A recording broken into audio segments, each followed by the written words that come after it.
আমাদের দেশে বিশেষ করে আমরা যদি ভারত উপমহাদেশের দিকে তাকাই এবং বিশ্বের অনেক দেশেই আজ বর্তমানে কবরকে মসজিদে পরিণত করা হয়েছে, কবরকে ইবাদতের স্থানে পরিণত করা হয়েছে, কবরকে সিজদার স্থানে পরিণত করা হয়েছে। অথচ রাসূলুল্লাহ সাল্লাল্লাহু আলাইহি সাল্লাম ঘোষণা দিয়েছেন কবরকে সিজদার স্থানে পরিণত করা, কবরকে ইবাদতের স্থানে পরিণত করা এটা ইহুদিদের বৈশিষ্ট্য। এই ইহুদিদের বৈশিষ্ট্য আমাদের মাঝে ঢুকে পড়েছে। কবরকে সিজদার স্থান, কবরকে ইবাদতের স্থানে পরিণত করে ইহুদিদের বৈশিষ্ট্য আমরা গ্রহণ করেছি।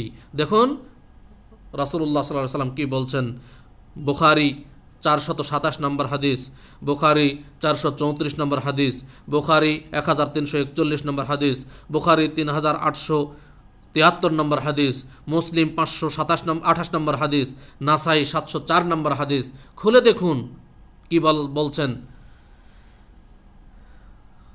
হাদিসটি হইল আনা আয়েশা রাদিয়াল্লাহু তাআলা আনহা, আয়েশা রাদিয়াল্লাহু তাআলা আনহা হতে বর্ণিত, তিনি বলছেন যা আন্না উম্মা হাবিবাতা ওয়া উম্মা সালামাতা যাকরাতা কানিসাতান রাআইনাহা বিল হাবাসা, যে উম্মে সালামা এবং উম্মে হাবিবা এই দুইজন তারা হাবাসায় একটি কি দিয়ে দেখেছিলেন, কানিসা, ইহুদিদের উপাসনালয় দেখেছিলেন। সেখানে কি দেখেছেন, ফিহা তাসাবির, সেখানে মূর্তি দেখেছেন তারা। ফাযাকারাত আলিন নবী সাল্লাল্লাহু আলাইহি সাল্লাম, এই ঘটনা নবী সাল্লাল্লাহু আলাইহি সাল্লামের নিকটে তারা বর্ণনা করলেন যে তারা এক উপাসনালয়ে মূর্তি দেখেছেন। ফাকালা, তখন রাসূল সাল্লাল্লাহু আলাইহি সাল্লাম বললেন ইন্না উলাইকা ইযা কানা ফীহিমুর রাজুলুস সালিহ, বলছেন ওই সমস্ত ব্যক্তিরা এমন যখন তাদের কোনো নেককার ব্যক্তি মৃত্যুবরণ করত, বানাউ আলা কবরিহি মসজিদা, তখন তারা তাদের কবরের উপর মসজিদ তৈরি করত, তারা তাদের কবরকে সিজদার স্থানে পরিণত করত। ওয়াসাওয়ারু ফিহি তিলকা সুওয়ার, এবং তারা তাদের মূর্তিগুলো সেখানে স্থাপন করত। তারপরে বলছেন ফাউলাইকা শিরারুল খালক ইনদাল্লাহি ইয়াউমাল কিয়ামা, আর এরাই হচ্ছে আল্লাহর নিকটে কিয়ামতের দিন সবচাইতে নিকৃষ্ট সৃষ্টিজীব হবে।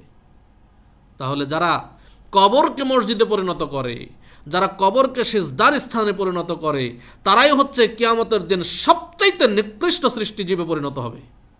এটা আল্লাহ রাসূল সাল্লাল্লাহু আলাইহি সাল্লাম ঘোষণা দিয়েছেন এবং এটা ইহুদিদের বৈশিষ্ট্য।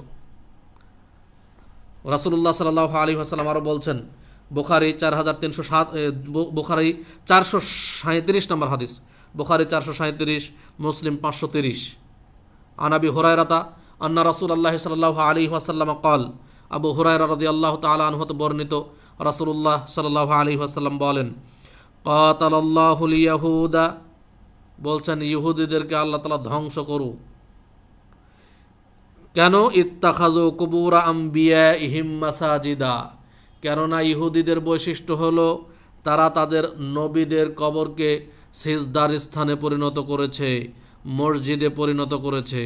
অতএব কবরকে মসজিদে পরিণত করা, কবরকে ইবাদতের স্থানে পরিণত করা, কবরকে উপাসনালয় তৈরি করা, কবরকে সিজদার স্থান বানানো, এটা ইহুদিদের বৈশিষ্ট্য, যেটা রাসূল সাল্লাল্লাহু আলাইহি ওয়াসাল্লাম তাদের উপর আল্লাহর লানত কামনা করেছেন। রাসূল সাল্লাল্লাহু আলাইহি ওয়াসাল্লাম আরও বলছেন, বুখারী 4441 নম্বর হাদিস, আন আয়েশা রাদিয়াল্লাহু তাআলা আনহা ক্বালাত, আয়েশা রাদিয়াল্লাহু তাআলা আনহা হতে বর্ণিত, তিনি বলেন ক্বালান নবী সাল্লাল্লাহু আলাইহি ওয়াসাল্লাম, নবী সাল্লাল্লাহু আলাইহি ওয়াসাল্লাম বলেছেন লাআনাল্লাহুল ইয়াহুদা, ইহুদিদের উপর আল্লাহ তাআলা লানত করুন, অভিশাপ করুন।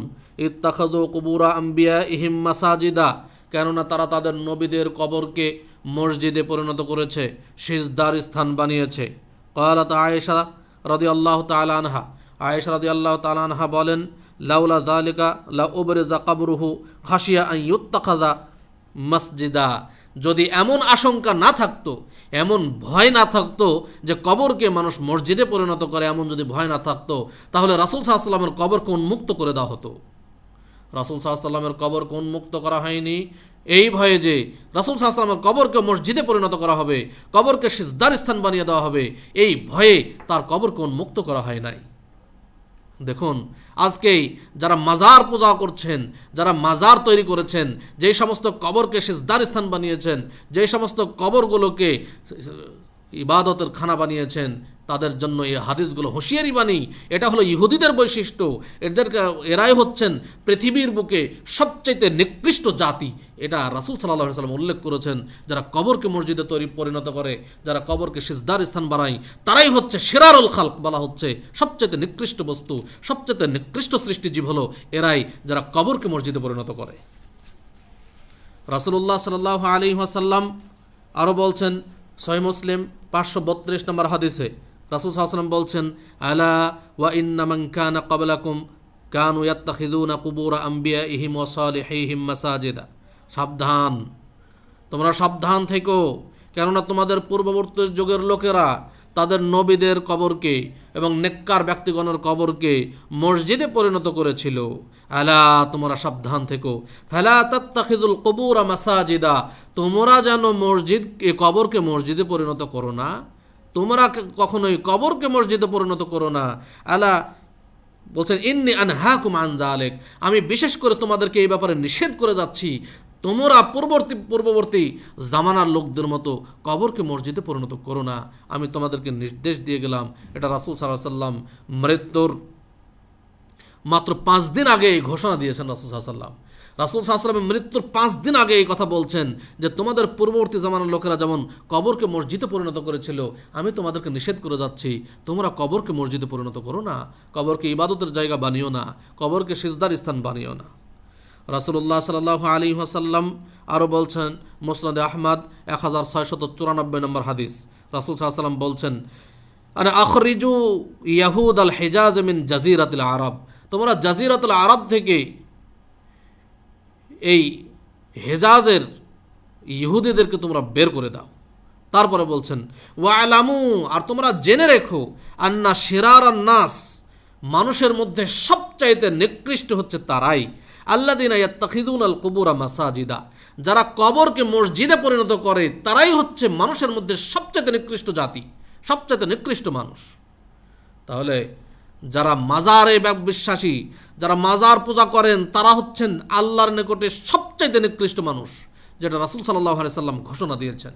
অতএব মাজার পূজা ত্যাগ করুন, কবর পূজা ত্যাগ করুন, এক আল্লাহকে ইবাদতের জন্য একমাত্র আল্লাহর ইবাদত করুন, অন্য সকল কিছুকে ছেড়ে দিন, একমাত্র আল্লাহর ইবাদত করুন, তাহলে আপনি পরিত্রাণ পাবেন। রাসূল সাল্লাল্লাহু আলাইহি সাল্লাম প্রদর্শিত পদ্ধতিতে ইবাদত করুন, তাহলে আপনি জান্নাতে যেতে পারবেন। আপনাকে শাহজালাল, শাহপরান, বায়েজিদ বোস্তামি, আপনাকে ওই দেওয়ানবাগি, এরা আপনাকে জান্নাতে নিয়ে যাবে না, বরং এই শিরক করার কারণে অবশ্যই আপনাকে জাহান্নামে যেতে হবে। অতএব সাবধান হয়ে যান। যারা মাজার পূজায় বিশ্বাসী, যারা মাজারে যাচ্ছেন, আল্লাহ রাসূল সাল্লাল্লাহু আলাইহি ওয়াসাল্লাম হাদিসগুলো শোনালাম, অবশ্যই এটা রাসূল সাল্লাল্লাহু আলাইহি ওয়াসাল্লামের হাদিস, আমি আপনাদের সামনে অনুবাদ করে শোনাচ্ছি। আমি হলাম অনুবাদক, নিজের পক্ষ থেকে বলিনি, হাদিস অনুবাদ করে শোনালাম, সহিহ হাদিস। কেউ এই হাদিসগুলোকে জয়ীফ বলতে পারেনি, সহিহ হাদিস উল্লেখ করলাম।